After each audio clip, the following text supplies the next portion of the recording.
I never planned on becoming the most talked about person at Blackwood Industries. For 7 years, I was just Sarah Mitchell, the quiet analyst who sat in the corner cubicle on the 14th floor. The one everyone overlooked. The one they called mousy behind my back. The one my boss, Marcus Thompson, loved to use as his personal example of how not to succeed in business. But sometimes the quietest person in the room is the one you should watch most carefully. I still remember the exact moment everything changed. It was at the company's annual holiday party held in the grand ballroom of the Westbrook Hotel. Crystal chandeliers cast a warm glow over tables draped in white silk, while waiters in black ties circulated with champagne and hors d'oeuvres that cost more than my weekly grocery budget. I stood near the dessert table, wearing the one designer dress I owned, a classic black number I'd saved 3 months to buy. While others networked and laughed in tight clusters, I observed. That's what I'd always done best. Watch, listen, and learn. Oh look, Sarah's actually at a social event. Jessica Porter's voice carried across the room, dripping with mock surprise. As head of marketing, she never missed an opportunity to remind others of their place in the corporate hierarchy. I thought you'd be home working on another one of your, what do you call them? Analysis reports. A few people nearby snickered. I took a slow sip of champagne, letting the bubbles dance on my tongue. 7 years of careful planning had taught me patience. Someone has to do the real work, I replied quietly, watching Jessica's perfectly made-up face twist in annoyance. She wasn't used to me responding at all. Real work. Marcus Thompson's deep laugh boomed through the ballroom as he joined our growing circle. My boss loosened his designer tie, clearly feeling the effects of too much premium scotch. Is that what you call those endless spreadsheets that never go anywhere? How long have you been in the same position now, Sarah? 7 years? I smiled, thinking of the encrypted files on my personal laptop at home. About that long, yes. And still making the same salary as a junior analyst, Jessica added with false sympathy. While the rest of us, she gestured to her Cartier watch, letting the implication hang in the air. More people were gathering now, drawn to the scent of public humiliation like sharks to blood. I recognized faces from every department. Thomas from accounting, who'd rejected my budget proposals 6 times in the past year. Melissa from HR, who'd lost my promotion paperwork twice. Daniel from legal, who never bothered to hide his disdain when I offered suggestions in meetings. You know what your problem is, Sarah? Marcus swayed slightly as he pointed his crystal tumbler at me. You think small. All these years you've been buried in minor details, never seeing the bigger picture. That's why you'll never succeed here. The room had grown quieter, more people turning to watch the show. Marcus loved an audience, especially when he was playing the role of wise mentor delivering hard truths. Tell me, Marcus, I said, my voice steady. What exactly is the bigger picture? He laughed again, but this time there was an edge to it. In 7 years, I'd never challenged him directly. The bigger picture, my dear Sarah, is that business is about bold moves. It's about taking risks, making plays that change the game entirely. He gestured expansively, nearly spilling his drink. Look around this room. Every successful person here understands that. But you? You'll always be the company's biggest loser, hiding behind your spreadsheets and analyses.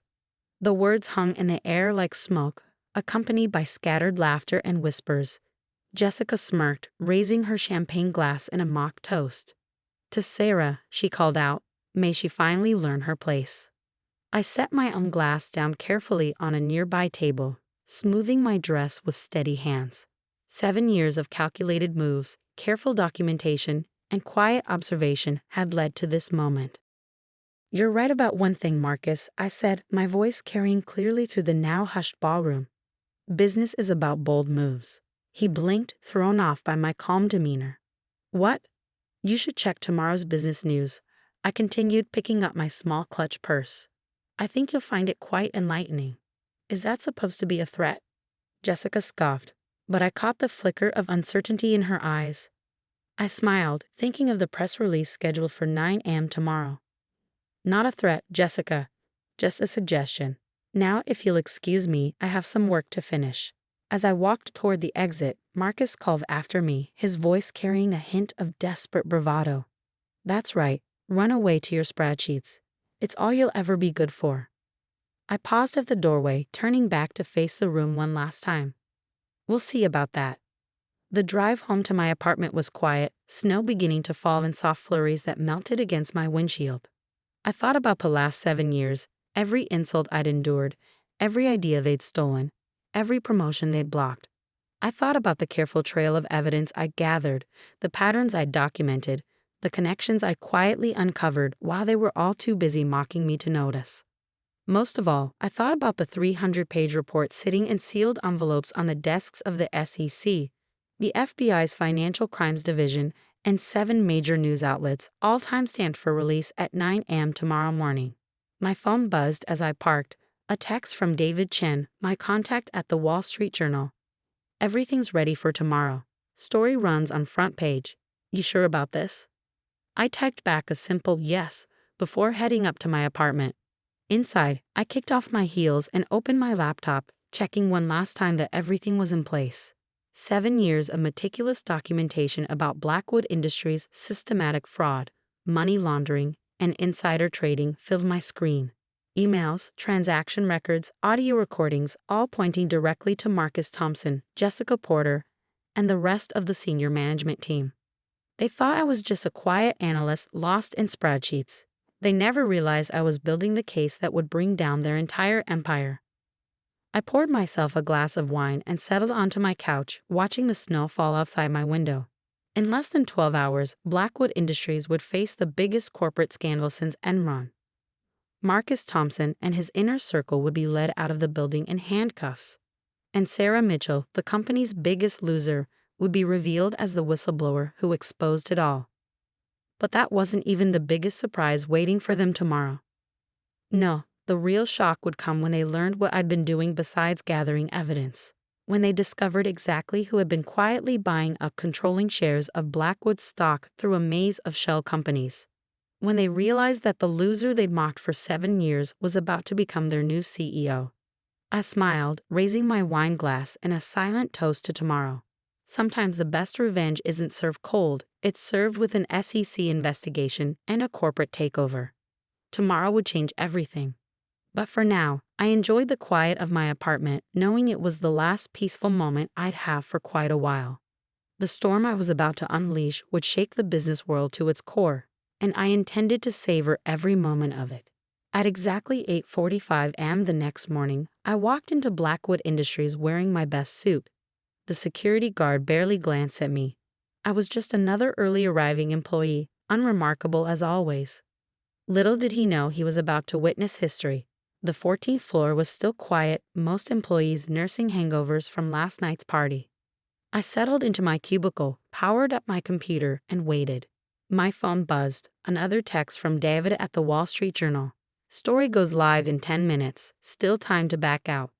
I replied with a simple thumbs-up emoji. 7 years of preparation had led to this moment. There would be no backing out now. At 8:57, Marcus Thompson strutted past my desk, not even bothering to look my way.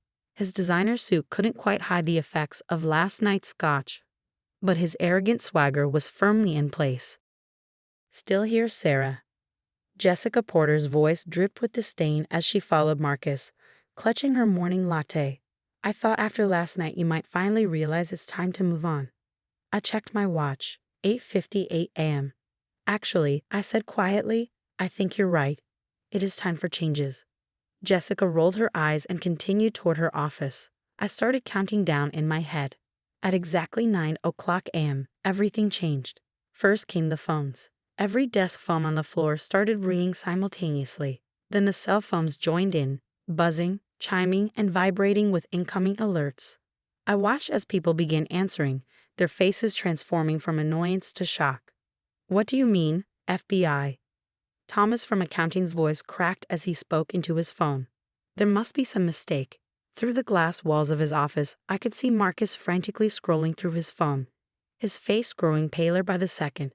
Jessica stood frozen in the hallway, her lighter forgotten in her hand, staring at her screen in horror. The Wall Street Journal headline said it all. "Massive fraud unsevered 8 billion industries. CEO and senior managing MPLIKTD and guy $1 SCANDL." The story was comprehensive, detailing years of systematic fraud, money laundering, and insider trading. Every accusation was backed by meticulous documentation I had spent 7 years collecting. Emails, transaction records, recorded conversations, all carefully preserved and verified. But that was just the beginning. At 9:15, the elevator doors opened and a team of FBI agents stepped onto the floor, led by Agent Sarah Torres, my primary contact for the past 3 years. "Marcus Thompson," she called out, her badge gleaming. "We have a warrant for your arrest." Marcus stumbled out of his office, his face ashen. "This is ridiculous. Who's behind this? Who dared to?" His eyes found mine across the office. For the first time in 7 years, he really saw me. "You," he whispered. I stood up slowly, smoothing my jacket. "Me." Jessica's ladder finally slipped from her fingers, splashing across the expensive carpet. "The loser with the spreadsheets," she said, her voice hollow. "All this time." "Those spreadsheets," I replied calmly, "documented every instance of fraud, every illegal transaction, every piece of evidence needed to bring down this house of cards you built." But I wasn't done. Not even close. As the FBI began leading Marcus away in handcuffs, my phone buzzed with an incoming email. I opened it, allowing myself a small smile as I read the confirmation I'd been waiting for. "What are you smirking at?" Marcus snarled as he was led past my desk. "You've destroyed everything. The company will collapse." "Actually," I said, turning my screen toward him, "Blackwood Industries is about to undergo some positive changes in leadership." His eyes widened as he read the email, an official notice from the board of directors confirming the transfer of controlling interest in Blackwood Industries to Phoenix Capital Management. "What is Phoenix Capital?" Jessica demanded, her voice shaking. "My company," I replied simply. "I've been quietly buying up Blackwood's shares through various shell corporations for the past 5 years. As of this morning, I own 51% of Blackwood Industries." The silence that followed was deafening. Every face in the office stared at me in shocked disbelief. "That's impossible," Marcus croaked. "You're just an analyst. You couldn't afford. Remember all those pointless analyses I did, the ones you never bothered to read?" I walked over to his handcuff form. "They helped me identify undervalued companies in emerging markets. I started investing my savings, making careful strategic moves. Every bonus you tried to deny me, every promotion you blocked, it just gave me more motivation to succeed on my own." I turned to address the stunned office. "Phoenix Capital Management now controls Blackwood Industries. As the new CEO, my first act will be to cooperate fully with federal investigators and implement a complete corporate restructuring." Jessica sank into a nearby chair, her designer outfit suddenly seeming like a costume. "All these years," she whispered, "we never knew."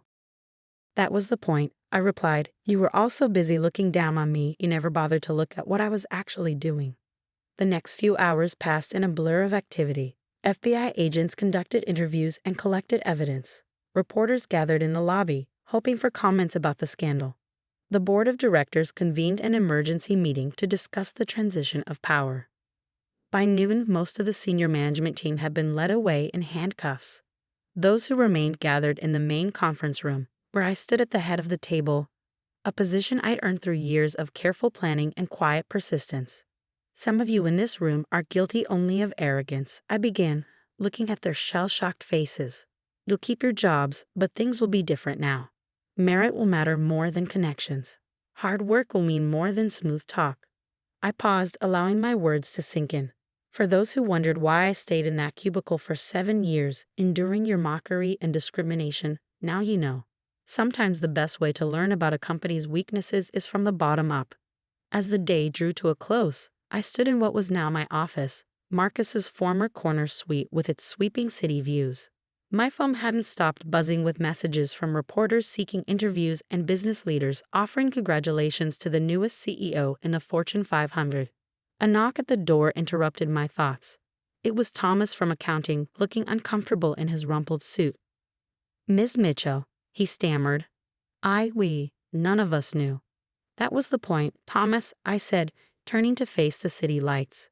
"Success doesn't always announce itself with fanfare. Sometimes it works quietly, building something remarkable while others are too busy mocking to notice." He nodded slowly, backing out of the office. As the door closed behind him, I allowed myself a moment to savor the victory. 7 years of careful planning had paid off perfectly. My phone buzzed one last time. Another text from David at the Wall Street Journal. Follow-up story tomorrow. Sarah Mitchell. The Quiet Revolution in Corporate America. Available for comment? I smiled, thinking of the shocked faces at last night's holiday party. They called me the company's biggest loser, never realizing I was about to become their boss. Yes, I tagged back. I think it's finally time to tell my story. Sometimes the best revenge isn't just about winning. It's about winning so completely that your victory becomes a legend. As I sat in my new office, watching the sun set over the city, I knew that my story would serve as a reminder. Never underestimate the quiet ones. They might just be building an empire while you're busy laughing at them. The next morning's headline would shock the business world. Whistleblower BCO me as CEO. How Sarah Mitchell orchestrated the biggest takeover of the year. But for now, I enjoyed the quiet of my victory, knowing that somewhere in a federal holding cell, Marcus Thompson was finally learning the most important lesson of his career. Success doesn't always wear designer suits or demand attention. Sometimes it sits quietly in a corner cubicle, building something extraordinary while everyone else is too blind to see it.